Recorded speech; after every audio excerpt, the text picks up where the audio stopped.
Welcome back to another episode of the Tradepreneur Show. I'm your host, Patrick Summers. My co-host, Mike Costa. Hello, buddy. How are you? Fantastic. You? I'm a slob. Like if you were to go out to my SUV right now, you go, you poor man. Hey, you know, But I'm not repping you. But when I heard that this was going to be one of the topics for today's episode, I was like, what am I going to learn new that I'm going to go right out and put into effect? well, you know, sometimes I'll interview people and we'll get to talking, you know, are you organized, this, that, the other thing. Oh, yeah. And then I'll say, well, let's go look at your car. Oh, my God. You know? That's awesome. Yeah, and you can tell by their response if it's going to be a good experience or bad. You know, when I was a technician, Yeah. I got a raise after, I think I was only working here maybe 6 weeks, and the owner came out, Frank Harrison, and I'll never forget. I was parked there in the morning, and I was loading up my parts and stuff I need for the day. And he came out and he looked in my van, and he's like, Patrick, that's one of the most cleanest, most organized vans I've ever seen. I'm giving you a raise. And he gave me a pretty decent raise. He says, usually you have to be here a year to get to that number. But he says, I'm moving you there now. And I was like, wow. And so to me, it was like, it wasn't anything special. Because I'm just like, hey, this is somebody giving me a vehicle so I can make a living and make a living for this individual. I'm going to take care of this vehicle. Not only that, if my truck's a mess, I'm not going to be as efficient. So my truck literally, I put carpeting in it, all right? So I went out and got the indoor-outdoor carpet from Home Depot, and put it in real nice. My ladders, so you have 2 ladders. We usually have an extension ladder and an 8-foot ladder on top. My 6-foot ladder, usually guys throw it in there. I hung these deals on the rack, so I could have hung the ladder there. Sure, if I needed a motor, I had to take the ladder down, get a motor, and I hang the ladder back up. It wasn't a big deal. But... And on the weekends, I would turn a bucket upside down, sit on the bucket, and clean my truck. Because during the week, sometimes you get rocking and rolling, especially in the summer. Right. And I would just fine tune it. But to me, I operated my truck as a business unit, right? I needed to know because my whole idea was to go into business for myself. So I wanted to know what I could produce out of a truck. And I would actually track my fuel costs, what I generated in revenue, you know, and I try and create my own mini P&L for me. And one of the things I knew, and I think I get this from my father and my grandfather, is clean and organized translates to more revenue. And people may be, well, how? Well, because I can find things. I know what's on my truck. Yeah. Time is money. Time is money. And the more efficient I am, the more I can do a visual inventory to make sure I have everything I need. And then get what I don't have. Super efficient. And the more efficient I can be on a call, the better. I can't tell you the times over the years somebody calls for a certain part and we run it out to them. And then they end up finding it on their truck. Oh my God! Right? That would drive me nuts. It's incredibly frustrating. But it's not just the interior of the truck, the exterior of the truck. So when you pull up to an intersection, typically in the desert, you're going to see air conditioning trucks at each corner of the light, or you're going to see pool cleaning trucks, right? Right. But I will look at their dashboard. I want to see what their dashboard looks like. In fact, I drove a tractor trailer. I ran teams. And especially California, when you'd come into California, you'd see the trucks that get pulled over at the scales for further inspection. There was something similar to almost every truck that got pulled over. And that was the truck was crappy looking, beat to hell. But regardless of what the exterior of the truck looked like, the one thing that was almost guaranteed was the dashboard was covered. It looked like a closet, right? It looked like it was horrible. Food wrappers, receipts, Yeah, books, old French fries. Yes. Yeah. It's horrible. And so you see the same thing in trucks. And in fact, when we go into gated communities, we have to get a pass to go into that community you keep on your dash. It always amazes me that somebody goes in, they're done in that community, the pass is no longer valid, and they keep it on their dash. In fact, we had a service manager one time, Matt, he called them FUPs, and that stands for FU Patrick. Because he says, if you put one of these on your dashboard, that's essentially what you're saying to Patrick. Oh, what a great thought. Yeah, but I'm like, guys, why would you do that? It looks like crap. Not only that, here's the safety side of it. The more you have in the cab of your truck that's not secure, the more likelihood you have of getting a serious injury if you're in a collision, a rollover. You got to slam on the brakes. Yep. Something's flying from the back to the front. Yep. And you don't even have to have something major. I mean, there's loose stuff in the truck, a part, a tool, something like that. But I truly believe, because I've seen it and I lived it, the cleanliness of your truck is going to be directly tied to the revenue that you generate and the money that you make. So no, it seems like it's such a no-brainer that it wouldn't even be a question or something that you would have to check on with your, not your employees here, but just in general. Yeah. General type of thing, you know? One of the things I would do too is I always carried a can of the tire shine. And there's ones that you have to wipe down, and there's other ones that you spray don't. on and go away. Yeah. And so every morning, I would either before I left the house, or if I stopped to fuel up before pulling in, I would spray the tires. And so Frank Harrison, he used to go out in the morning and walk the trucks and inspect the trucks.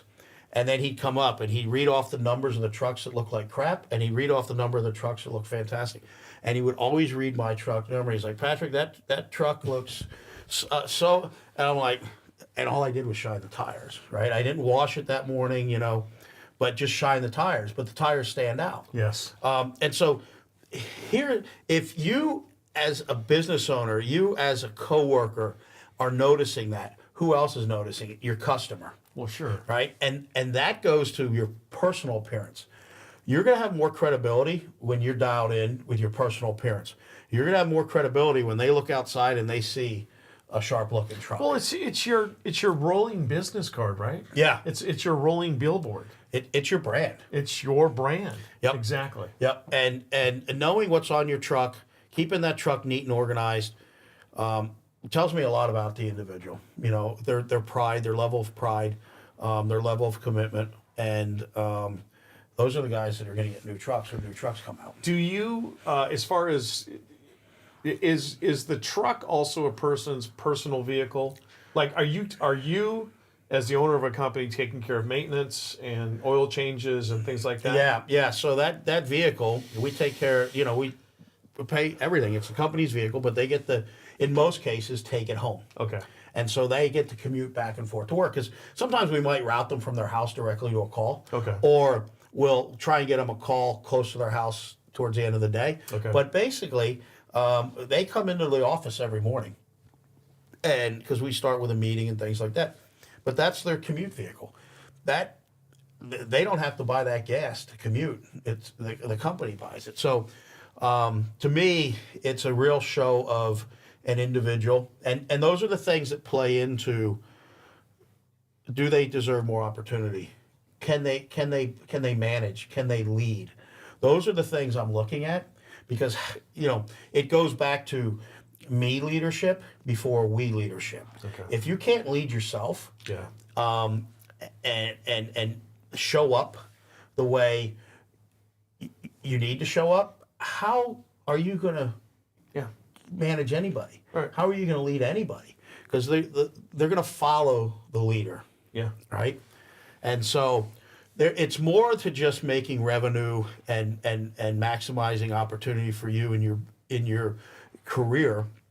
It's standing out to your coworkers, standing out to your employer, and standing out to your customers or let's sum it up, standing out to opportunity. Yeah. Right? There's so many times, and I want to ask you about, go back to what you did to your van to kind of like, or truck to kind of like customize it. But there have been times where somebody pulls up in our driveway that I've asked to come out and do something. And I told you we just had a plumber recently at our house to come out and fix something.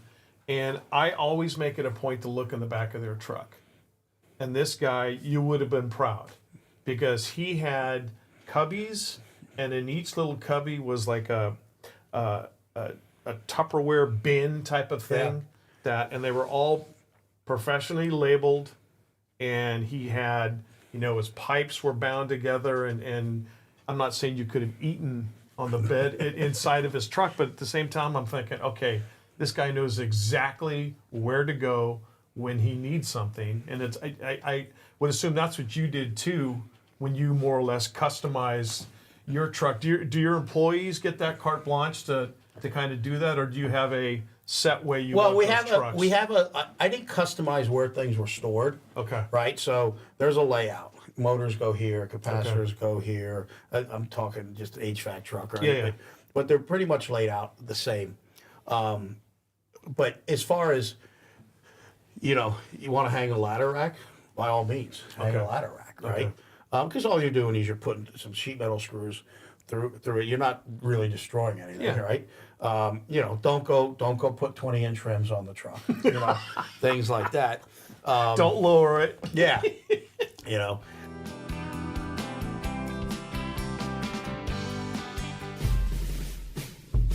Patrick Summers here, General Air Conditioning and Plumbing. I want to talk to you about our Service Plus program. Right now, for $189, you can get your heating tune-up done, a plumbing inspection, and an electrical inspection to make sure your major systems and components of your home are not only operating efficiently, but most importantly, safely. Let's get you comfortable. Let's make sure you're safe. Let's get your systems tuned up, dialed in, and ready for a new year.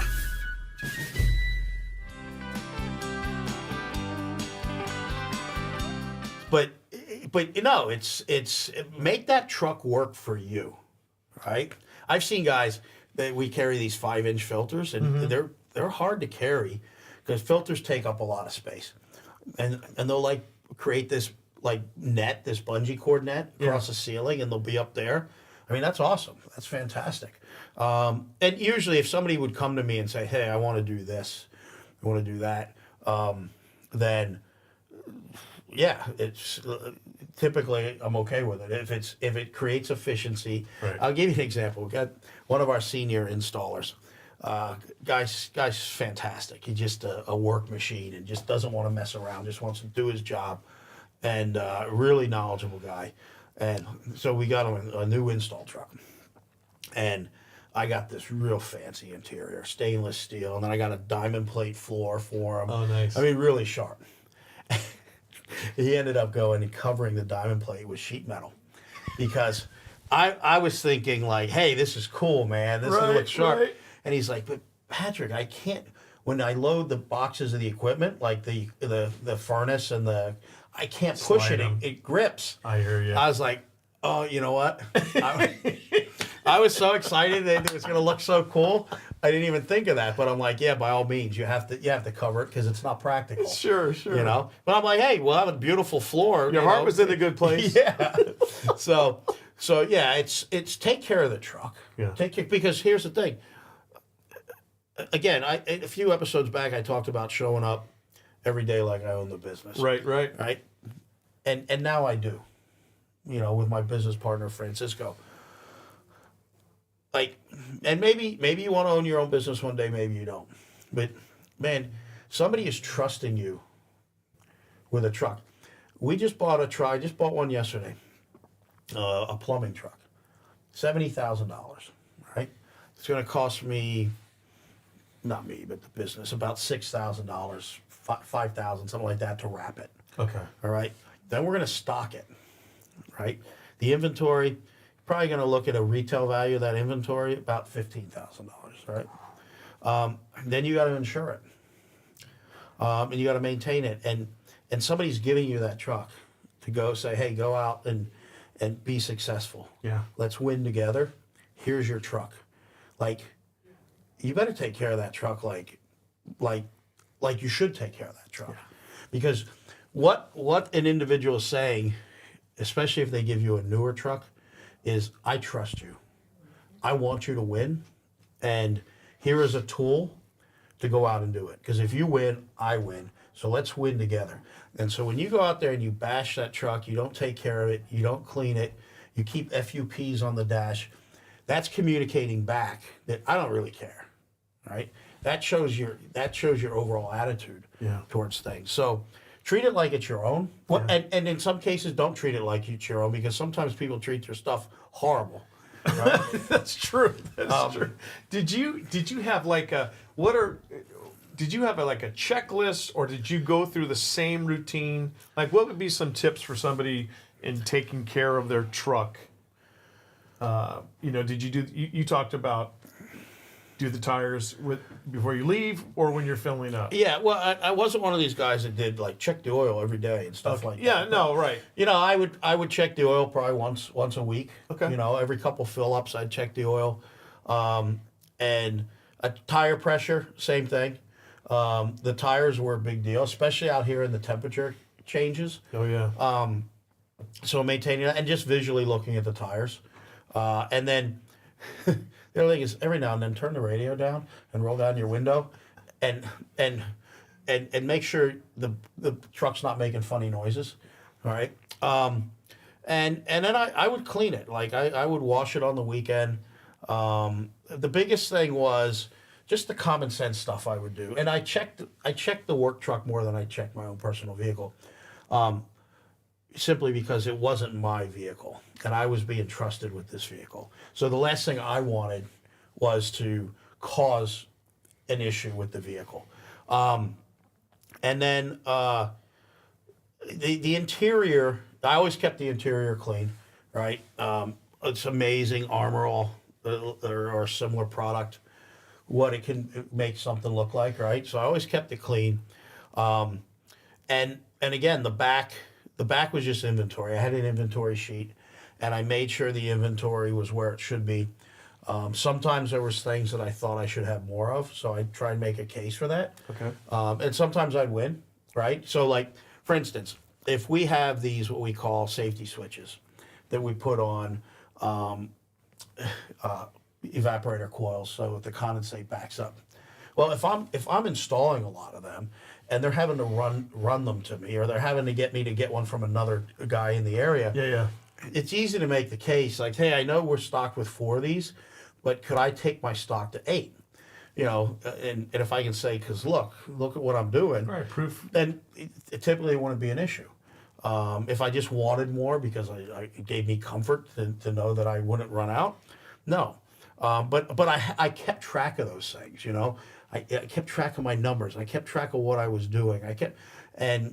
So the inventory is, if you keep a clean truck, right, you can do a visual inventory pretty easily. I bet. If there's an empty slot. If you're missing something.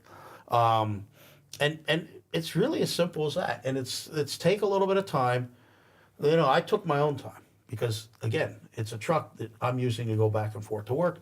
The weekends, I'd usually take an hour or 2 and just go through that truck, clean it, make sure everything's dialed in.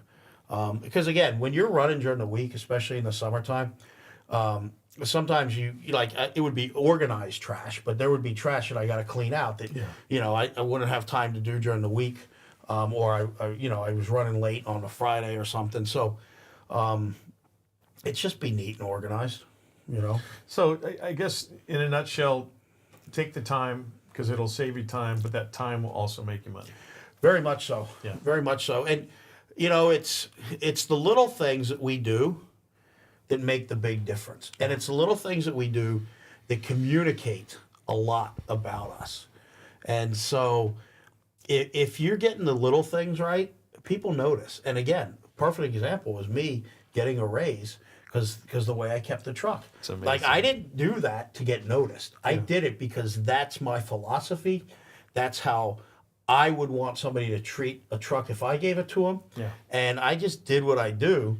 And and it got noticed. So I notice, and that's the thing. I notice a lot of things.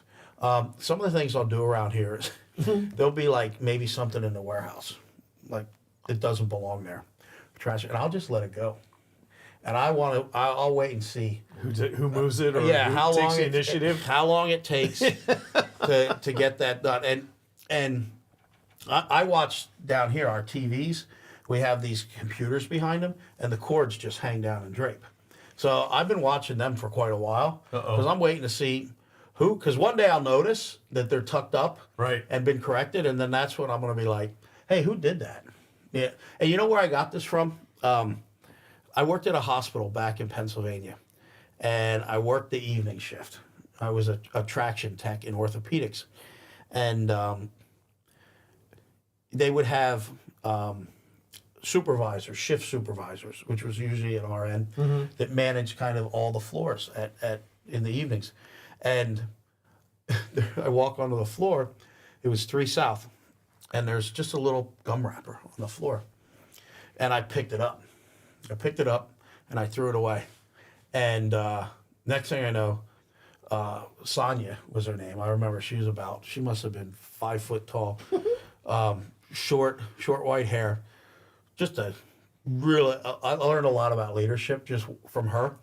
She comes over to me and she gives me a coupon for the cafeteria for a meal. She says, "Patrick, I put that there, and you're the only one who stopped and picked it up Everyone else and walks threw it by. away." Yeah, I was you. like, "Huh? So you set me up? You set?" So Sonia's the one who ultimately led to your clean truck and getting you a raise. She was a big part of seeing what gets noticed and what goes unnoticed, or noticed and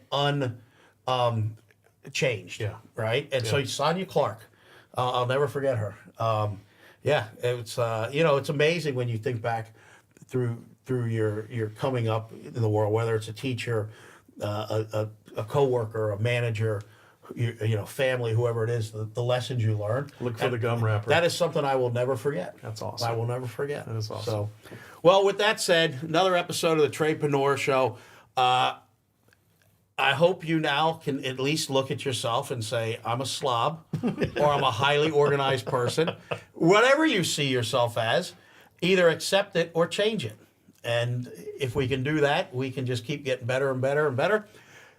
Hope you like the show. Please, if you do, let us know. Leave a comment.